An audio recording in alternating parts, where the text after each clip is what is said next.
അതെന്തിനാ അവിടെ പിച്ചുന്നത്?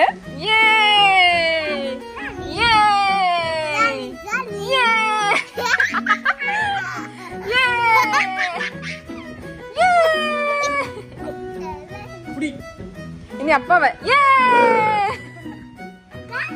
അക്കവ അക്കവ അയ്യമാ കാട്ട്.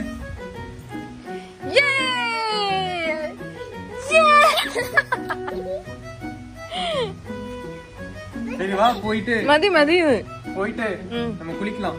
ஏமா போடு போடு வா குளிச்சுட்டா வந்தது. போய் சொல்றல்ல நீ இந்த வயசுலயே என்ன தச்சு குளிக்கலாம் வா. ஐரா கூட வளர்றதுக்கு எத்தனை பேரு? நான் உட்கார்ந்து தானே இருக்கேன். ஐரமா அப்பாக்கு ஒரு தோசை கொடு. தோசை குடுறா. அக்காக்கு